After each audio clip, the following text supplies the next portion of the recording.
Seguimos com o Liberdade de Opinião e vamos conversar com o comentarista político Caio Coppola. Olá, Caio, boa tarde. Bem-vindo também ao Liberdade de Opinião aqui no Visão CNN.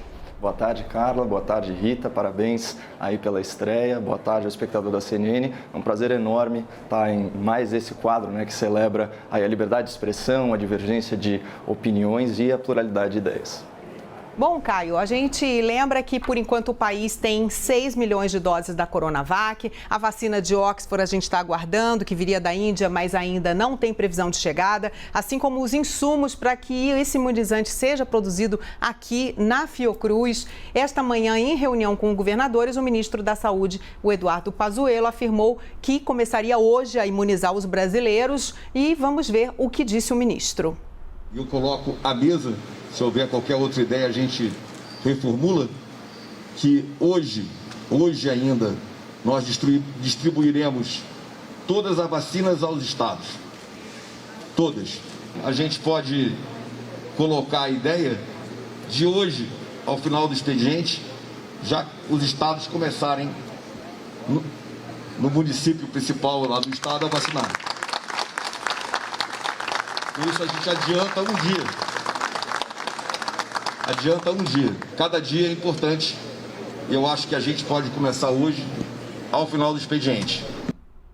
Bom, Caio, queria o seu comentário também sobre essa condição logística para que estados e municípios comecem a vacinação ainda hoje e também sobre essa decisão de mudar o dia D da vacinação de quarta para hoje devido à pressão dos governadores, na sua opinião? Bom, Carla, esperamos que sim, que haja capacidade logística. Afinal, houve bastante tempo e recursos financeiros suficientes para que estados e municípios se preparassem para esse momento crucial no enfrentamento da pandemia. Então, vamos lembrar que a lei federal da pandemia ela data de fevereiro do ano passado. E essa é uma legislação que facilita muito a aquisição de produtos e a contratação de serviços pelo poder público. Já o decreto que reconheceu o estado de calamidade é de março. E a decisão do STF, que garantiu autonomia a governadores e prefeitos para a gestão da crise de saúde, é de abril. E desde sempre se falou, obviamente, em vacinação, sendo que esse é um tema recorrente no noticiário há meses. Fora tudo isso, vale lembrar que o governo federal promoveu um auxílio financeiro robusto aos estados e ao Distrito Federal, na casa dos 44 bilhões de reais, o que, segundo um estudo aqui da Instituição Fiscal Independente do Senado, cobriu integralmente a perda de receitas fiscais de 24 das 27 unidades da federação, ou seja, os estados não pagaram a conta da pandemia, assim como a esmagadora maioria dos servidores públicos que não tiveram seus vencimentos reduzidos durante a crise. Ou seja, fazendo uma análise cronológica, uma análise financeira, chega a ser impensável que as autoridades não estejam preparadas para atender a população que deseja ser vacinada. O problema, Carla, é que aqui no Brasil, o impensável, além de possível, é provável, como a gente verifica pelos casos de negligência, os casos de responsabilidade e de corrupção que pipocaram pelo país ao longo dessa pandemia e que coletivamente foram batizados de Covidão. Agora falando sobre o outro ponto que você levantou, que é a pressão dos governadores. Essa parece ter sido uma decisão muito mais fruto de consenso entre o ministro da Saúde e os governadores do que de pressão. Pressão traz uma ideia de polos divergentes, e ao contrário disso, o tom do anúncio foi amistoso, foi cordial, foi colaborativo, enfim, ficou muito claro o isolamento político do governador de São Paulo nesse tema pontual. E o que repercutiu nos bastidores, que chegou para a gente, é que muitas autoridades qualificaram o comportamento do governador paulista como egoísta, oportunista e a gente também ouviu divisionista. Então, egoísta, óbvio, por ter colocado seus interesses políticos em primeiro plano, oportunista por se valer de uma situação de calamidade pública como palanque pessoal e divisionista por não prestigiar a tal lealdade federativa e a igualdade entre os estados brasileiros e as suas populações. Vamos lembrar que São Paulo se beneficiou de uma questão meramente geográfica. Nesse estado, a sede do Instituto Butantan, fabricante da Coronavac. Se o real desejo do governador era apenas salvar vidas, antecipando ao máximo o início da vacinação, ele não precisaria ter orquestrado aí um espetáculo midiático com direito à coletiva de imprensa e até uniforme especial. Bastaria que os agentes de saúde vacinassem os cidadãos sem grande alarde. Então, percebam a oportunidade de ouro que o nosso país perdeu. Um momento que poderia, aliás, um momento que deveria ser de união nacional, de superação de divergências menores, foi usurpado pelo governador de São Paulo e a sua agenda política. E agora, a antecipação dos esforços nacionais de vacinação pelo Ministério da Saúde, em conjunto com os demais governadores, ofuscou esse exibicionismo, né, do governador paulista, que certamente terá sua imagem associada a uma liderança bairrista por querer privilegiar São Paulo e se capitalizar politicamente num momento tão delicado.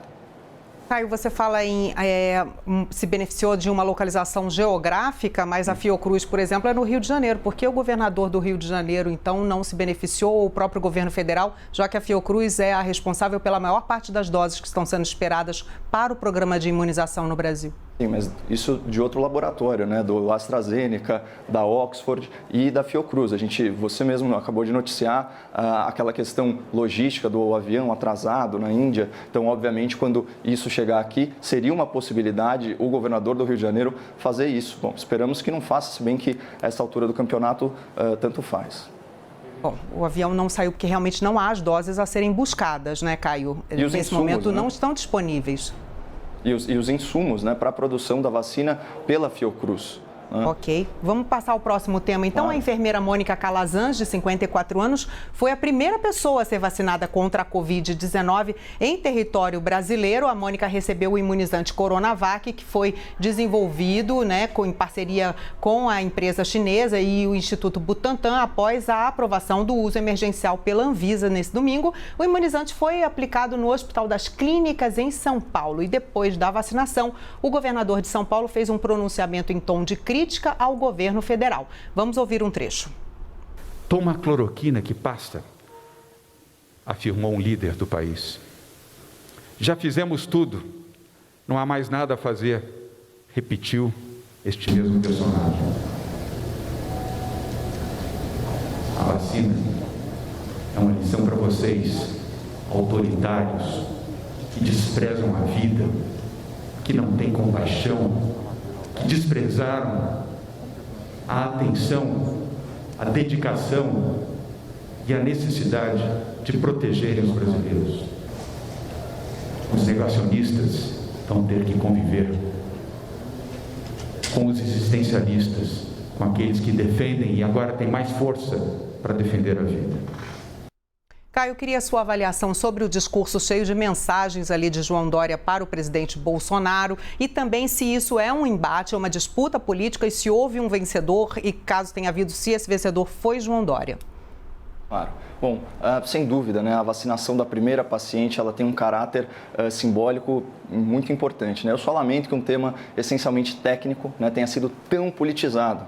Então, é chocante, Carla, a gente vê esses influenciadores de internet tomados de ódio, praticamente comemorando o que a gente acabou de comentar, né, o atraso do avião com as vacinas produzidas na Índia. E é lamentável assistir aí uma autoridade pública literalmente furando a fila e reivindicando para si o mérito exclusivo por uma conquista que é coletiva, né? E como eu já disse, fazendo isso de forma midiática, espetaculosa. Então, na contramão dessa politicagem toda, eu prefiro participar do debate público, trazendo considerações de natureza técnica e científica sobre esse início da vacinação aqui no Brasil e para isso a gente pode elencar alguns fatos, né? Primeiro fato, a Coronavac do laboratório Sinovac, em parceria com o renomado Instituto Butantan, é uma vacina que requer a aplicação de 2 doses para obtenção de 50% de eficácia, que aliás é a taxa mínima exigida pela OMS. O que isso significa, Carla? Que embora a paciente, né, que a gente está vendo aí, ela tenha sido vacinada, ela não pode ser considerada imunizada até que ela receba a segunda injeção, só daqui 2 ou 3 semanas. Já outra vacina do laboratório AstraZeneca, da Universidade de Oxford, em parceria com a Fundação Oswaldo Cruz, ela requer apenas uma injeção para obtenção de 70% de eficácia. Portanto, é muito provável que a primeira pessoa efetivamente imunizada contra a Covid-19 seja aquela inoculada com a vacina da Fiocruz AstraZeneca e não essa senhora que recebeu ontem a primeira dose da vacina Sinovac Butantan.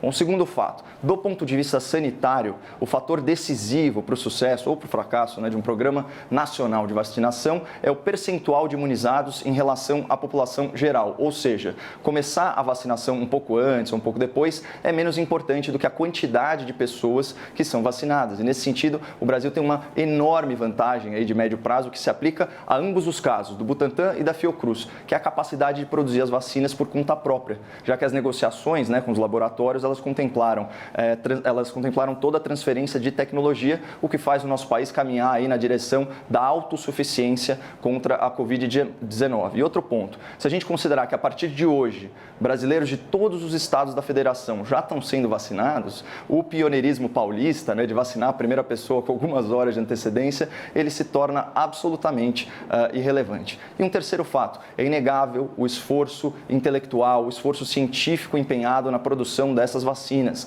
mas também é notório que houve um certo atropelo do processo científico regular. Afinal, as vacinas, a gente sabe, levam anos para serem desenvolvidas, não meses, como essas vacinas contra o coronavírus. Então, eu cito 2 exemplos aqui evidentes desse atropelo, né? Você teve uma redução drástica no tempo de acompanhamento dos voluntários imunizados, né, para verificação de reações adversas, da resposta imunológica no longo prazo, e os índices de eficácia das vacinas, eles foram calculados com base em grupos amostrais que não contemplam toda a diversidade, né, toda a diversidade etária, a diversidade fisiológica da população geral. Claro que é um risco muito calculado, que se justifica sim pela urgência em mitigar os efeitos da pandemia. Mas é temerário vender para a população a ideia de que essas vacinas são a solução definitiva do problema, quando na verdade elas são apenas a melhor solução disponível no momento. Aí, parafraseando você, é o que temos para hoje. Por isso que, mesmo eu sendo pessoalmente favorável, né, à vacinação voluntária da população, eu compreendo a resistência de muitas pessoas em aderirem aí imediatamente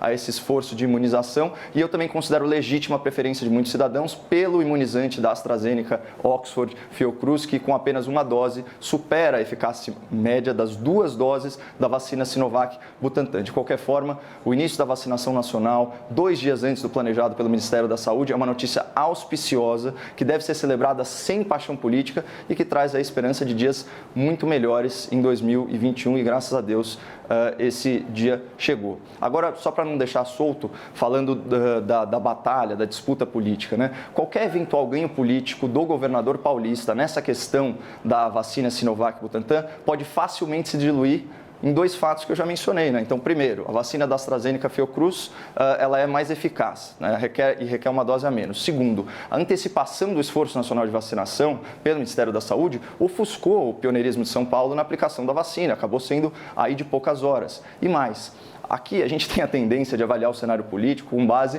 na nossa localização geográfica. Só que o Brasil é muito maior que São Paulo. E esse movimento midiático do governador paulista pode repercutir bem mal na população de outros estados, né? O que compromete a iminente candidatura presidencial do João Dória, como bem colocou a Rita, né? E ainda que a gente, por amor ao debate, concedesse a vitória ao governador nessa questão da vacina, o que vale é o conjunto da obra, Carla, durante toda a pandemia. A população de São Paulo se lembra do autoritarismo na imposição da quarentena horizontal, em que o governador chegou a cogitar a prisão de cidadãos saudáveis em vias públicas. A população vai se lembrar também dos gastos perdulários nos hospitais de campanha, lembra? Com aquele custo milionário, não atenderam nem 4.000 pacientes, uma das unidades. A população se lembra dos afagos, dos acenos ao ex-presidente Lula nas redes sociais, né? Então, uma desnecessária concessão a um corrupto criminoso. A população se lembra da promessa do governador de não permitir que o calendário eleitoral interferisse nas medidas de isolamento, promessa que ele fez questão de descumprir no dia seguinte à eleição.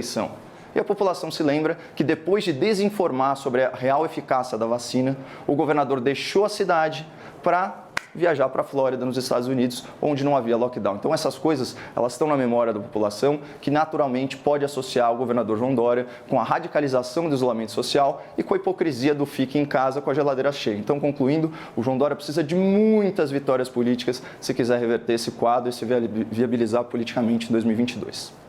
Queria só acrescentar que, da mesma forma que é lamentável, como você disse, essa observação com relação ao avião não ter decolado, e ninguém pode comemorar isso absolutamente, também é absurdo atacarem a reputação da enfermeira que recebeu a dose e que estava no grupo de testes de placebo. Então, isso também, outra observação, é lamentável, né? Em todos os 2 lados ali, ataques absolutamente absurdos, Caio. Concordo. Vamos seguir, então. Olha, a Procuradoria-Geral da República deu 15 dias de prazo para o ministro da Saúde, Eduardo Pazuello, explicar por que ele não agiu para garantir o fornecimento de oxigênio aos hospitais de Manaus, mesmo tendo sido avisado por diversas vezes, com pelo menos 4 dias de antecedência do problema da escassez desse gás, né? O governo federal afirma que o total estimado de recursos enviados ao Amazonas em 2020 foi de mais de 18 bilhões de reais, o repasse para a saúde foi de 1,9 bilhão e desse total, 650 milhões de reais exclusivamente para o combate à Covid-19. Caio, houve omissão por parte do Ministério da Saúde, de Eduardo Pazuello, ou esse investimento apresentado pelo governo federal teria sido suficiente para que, em mãos do governo do Amazonas, não houvesse esse caos e esse colapso na saúde pública que foi observado? Portanto, a minha pergunta é: quem é ou quem são os responsáveis pelo colapso no Amazonas? Em primeiro lugar, obviamente, é toda a nossa solidariedade às vítimas, aos familiares das vítimas, por essa situação desumana que está se verificando no estado do Amazonas. Numa nota preliminar, Carla, quando a gente está aferindo responsabilidade, ainda mais numa questão tão séria, é muito importante a gente lembrar que ser notificado sobre um problema não te torna responsável por ele. Principalmente quando na cadeia de responsabilidade, a sua atuação ela é subsidiária. Então, o que a pandemia desvelou para a gente? A ineficiência, a negligência e a corrupção no setor público. A gente está falando aqui de uma tragédia anunciada, as autoridades tiveram meses de preparação. Se a gente compara com a pandemia na Europa, com a pandemia nos Estados Unidos, a gente tende a falar que foram as concentrações de final de ano que geraram essa situação, mas se você observar o aumento da segunda curva, ele vem aí diuturnamente se verificando de forma quase linear, O gráfico ele é suave nesse sentido. E houve investimento mais suficiente, Como eu disse, a Instituição Fiscal Independente do Senado atestou que o auxílio financeiro de 44 bilhões de reais cobriu qualquer queda de receita, inclusive no Amazonas. A lei da pandemia ela praticamente permitia ao Estado contratar do setor privado e depois só pagar uma justa indenização. O Conselho Federal de Medicina fez todo o levantamento da quantidade de leitos de UTI. Então, o que surpreende é o seguinte: quem presta na ponta o serviço de assistência médica, de atendimento de saúde, são os municípios e o Estado.